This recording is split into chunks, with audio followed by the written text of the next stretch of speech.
बिस्मिल्लाहिर्रहमानिर्रहीम, अस्सलाम वालेकुम। Welcome to my kitchen. आज मैं एक बार फिर बनाने जा रही हूँ करेले। पहले मैंने कीमा और करेले बनाया था, आज मैं करेले और प्याज बनाऊँगी। इसके लिए मैंने आधा किलो, तकरीबन 3 पाव मैंने करेले लिए थे, जो छीलने के बाद तकरीबन आधा किलो रह गए हैं, और आधा किलो ही मैंने प्याज लिए। और ये करेले मैंने छील लिए, इनको मैं नमक लगा के रखूँगी नहीं, बल्कि मैं इसको ना पानी में डाल के उबाल लूँगी तकरीबन 10 से 15 मिनट। इससे सारी इसकी कड़वाहट निकल जाएगी और ये फटाफट तैयार भी हो जाएंगे। जब ये रेसिपी बनेगी, आप जब इसे अपने घर में बनाएंगे, आपको बहुत मज़ा आएगा खा के इस रेसिपी को।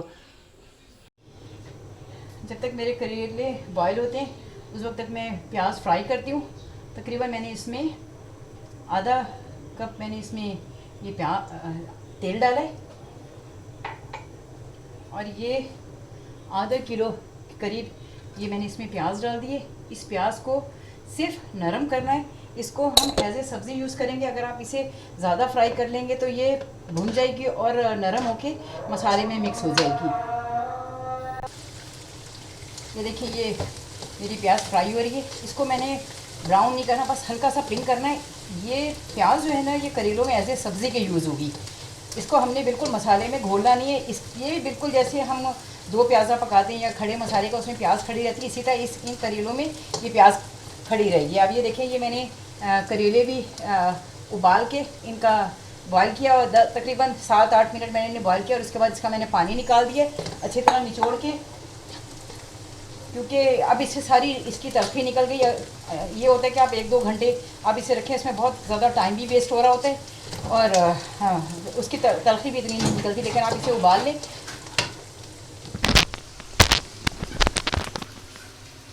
ये देखिए, ये मेरी प्याज जो है ये ब्राउन हो गई है, ब्राउन नहीं हुई है, बस थोड़ी थोड़ी पिंक होना शुरू हो गई है। इसको अब मैं इसे निकाल लूँगी, क्योंकि इसको मैं एज ए सब्ज़ी यूज़ करूँगी। इसे मसाले में इसे घोलना नहीं है बिल्कुल भी, ये ऊपर खड़ी भी नज़र आनी चाहिए। ये मैंने देखिए अपने करेले भी उबाल के और धो लिए, इससे ये वो इसकी सारी कड़वाहट निकल गई। नमक नहीं लगा के रखा, मेरे पास टाइम नहीं था, इसलिए ये सबसे अच्छा तरीका ये है कि आप उबालें 10 मिनट तक, और इसकी कड़वाहट सारी निकाल दें। जब करेले जो है ना, वो बहुत फ़ायदेमंद है शुगर के मरीज़ों के लिए भी। और आप लेकिन ये कि हमारे यहाँ बच्चे नहीं खाते, और इस वजह से इसकी तलखी उनको अच्छी नहीं लगती। अगर आप इस तरह बनाएंगे तो आप देखेंगे कि इसकी सारी तलखी निकल गई। मैं ये सारी प्याज, सारा इसका तेल निकाल के ना, ऑयल निकाल के मैं इसे सारी बाहर निकाल लूँगी, क्योंकि इसको मैं फ्राई नहीं करना चाहती बहुत ज़्यादा ना। फिर इसी ऑयल में मैं करेले अपने फ्राई कर लूँगी। ये मैंने प्याज सारी निकाल ली है। ये बस ये हल्की सी नरम हुई है, इसे मैंने ज़्यादा फ्राई नहीं किया। अब इसी ऑयल में मैं डाल के तेल में ये मैं करेले जो हैं इन्हें फ्राई कर लूँगी, और उस वक्त तक फ्राई करूँगी जब तक इसका पानी ना खुश्क हो जाए।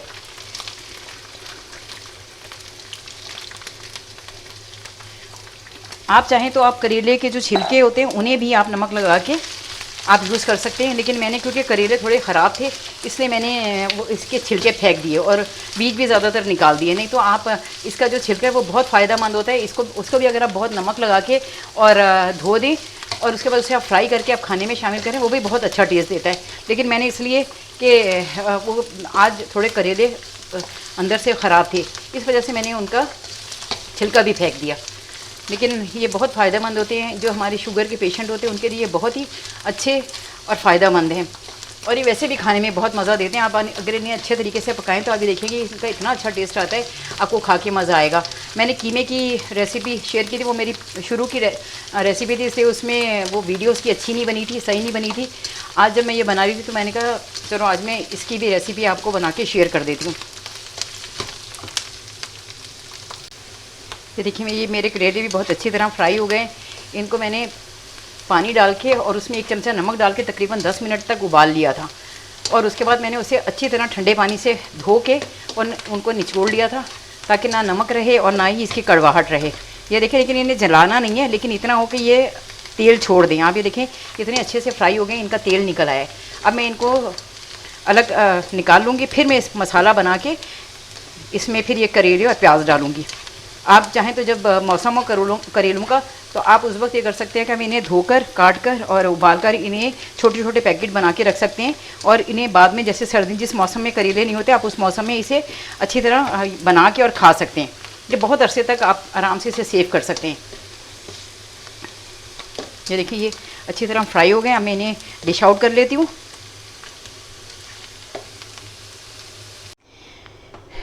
ये मेरे करेले भी फ्राई हो गए थे, मैंने निकाल लिए इन्हें। अब मैं इसका मसाला बनाऊंगी। मैंने ऑयल थोड़ा सा लिया है क्योंकि करेलों में भी है तेल और प्याज में भी है, इसलिए ज़्यादा इसमें बहुत ज़्यादा तेल हो जाएगा और करेलों में तेल बहुत ज़्यादा फील होता है। सबसे पहले मैं इसमें ये मेथी दाना है 1 चाय का चम्मच, वो डालूँगी। पहले मैं इसको थोड़ा फ्राई करूँगी क्योंकि ये ज़रा थोड़ा मोटा होता है और देर से फ्राई होता है। ये बहुत अच्छे और बहुत ही मज़े के करेले बनेंगे क्योंकि थोड़ा इसमें, और ये वैसे ही बहुत फ़ायदेमंद है। और मोस्टली ये सारी चीज़ें बहुत हाजिम होती हैं। ये मेथी दाना है, कलौंजी है, सब चीज़ें। इसके बाद मैं इसमें ये सौंफ डाल दूँगी क्योंकि सौंफ भी, ये भी 1 चाय का चम्मच है सौंफ, इससे बहुत अच्छी खुशबू आती है।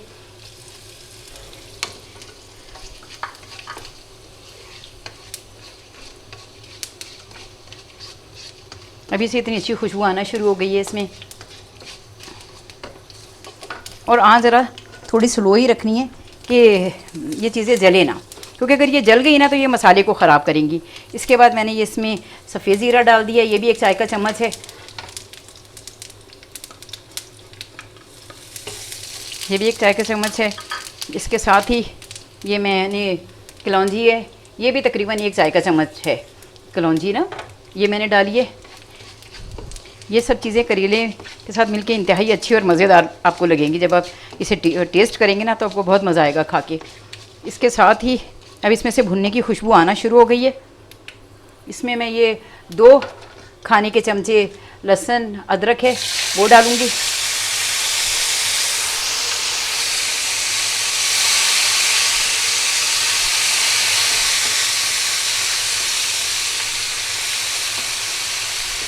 इसको बस 1 मिनट में फ्राई करूँगी। थोड़ा सा ये लहसुन अदरक की जो महक है वो थोड़ी ख़त्म हो जाए।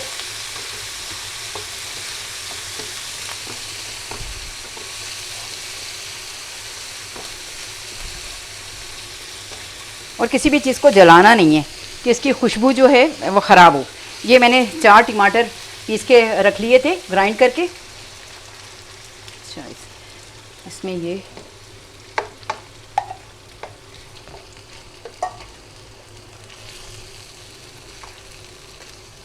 अगर आप चाहें तो आप फ्रेश टमाटर भी इसमें यूज़ कर सकते हैं, लेकिन मैंने ग्राइंड करके डालें ताकि ये इसमें गायब हो जाए और ज़्यादा पता ना चले। इसके साथ ही मैं इसमें सारे मसाले डाल दूँगी ताकि ये इसके साथ ही वो मसाले सारे भून जाएंगे ये प्याज के, ये अपने टमाटर के साथ। 1 चाय का चम्मच तकरीबन मैंने इसमें ये नमक डाला है, ये 1 चाय का चम्मच है नमक। और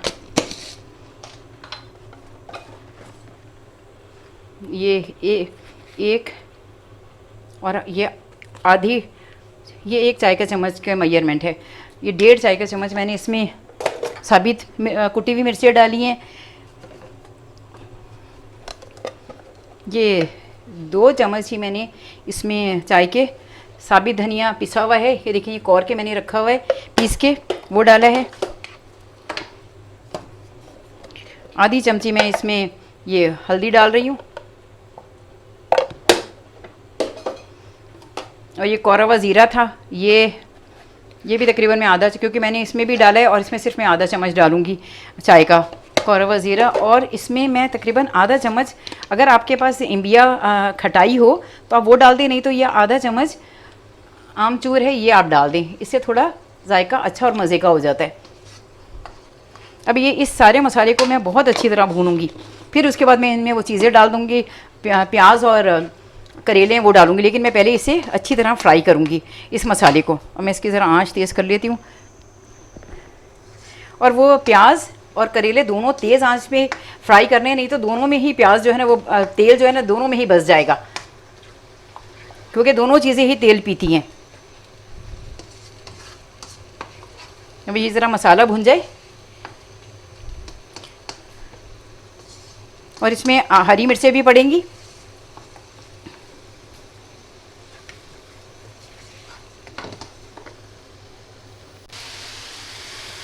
ये मेरा मसाला बहुत अच्छी तरह से भुन गया और इसे मैंने हल्की आंच पे भुना है, इसे तेज़ आंच पे नहीं भूनना। करेले और प्याज आप तेज़ आंच पे फ्राई करेंगे ताकि वो उसका घी ना ख़त्म हो, प्याज नहीं तो वो पी जाएगी। लेकिन मैंने ये मसाला जो है ये हल्की आंच पे भूना है ताकि इसमें अच्छी सी खुशबू आने लगे और ये अच्छी तरीके से भून भी जाए, सारे टमाटर वगैरह जो है वो भून जाए। अभी मैं इसे और भूनूंगी, लेकिन मैं अब इसके साथ ना करेले शामिल कर दूँगी ताकि वो भी थोड़े से इसमें जो गलने हों वो गल जाएंगे।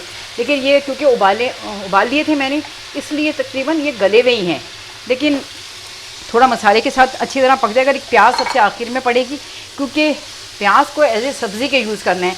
ये करेले और प्याज पक रहा है, अगर मैं इसके साथ प्याज डाल दूँगी तो वो प्याज इसमें गायब हो जाएगी और वो मसाले की तरह बन जाएगी। ये जब बिल्कुल करेले रेडी हो जाएंगे ना, उस वक्त मैं इसमें वो प्याज और हरी मिर्चें डालूँगी और गरम मसाला डालूँगी। मैंने अभी इसमें गरम मसाला भी नहीं डाला है। इसकी इतनी अच्छी खुशबू आ रही है, इसको मैं आँच हल्की करके ना तकरीबन थोड़ा सा पानी डाल के इसको मैं छुपा दूँगी ताकि ये मसाला भी भुन जाए और करेले भी जो थोड़ा बहुत इसके अंदर कसर बाकी रह गई वो भी जो है वो पूरी हो जाए।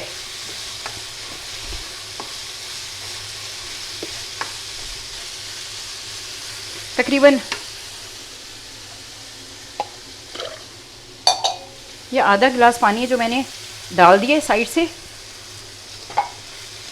अब मैं इसे थोड़ी देर के लिए छुपा दूंगी ताकि जो करेले और इसके जो बीज है ना वो गल जाए, क्योंकि करेले के बीज मैंने बहुत सारे निकाल दिए थे लेकिन मैंने फिर भी थोड़े से छोड़ दिए थे। ये भी बहुत मज़े के और अच्छे लगते हैं।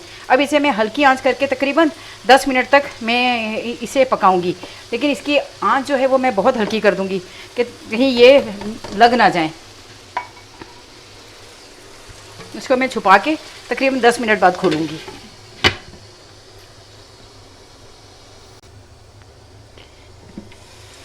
देखिए माशाल्लाह ये मेरी ये करेले बहुत अच्छी तरह फ्राई हो गए। ये देखिए माशाल्लाह ये इनकी इतनी अच्छी खुशबू आ रही है करेलों की।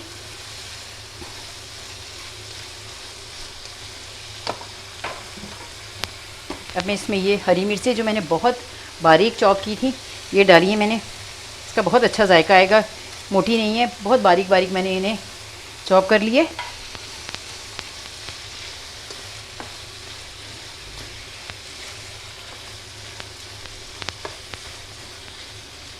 इसमें ये मैं तकरीबन 1 चाय का चम्मच से थोड़ा कम, क्योंकि मैंने इसमें अच्छी खासी मिर्चें डाल दी, पिसी हुई भी डाल दी हैं और ये हरी मिर्चें भी काफ़ी डाल दी हैं। ये मैं 1 चाय का चम्मच ही तकरीबन मैं गरम मसाला डालूँगी।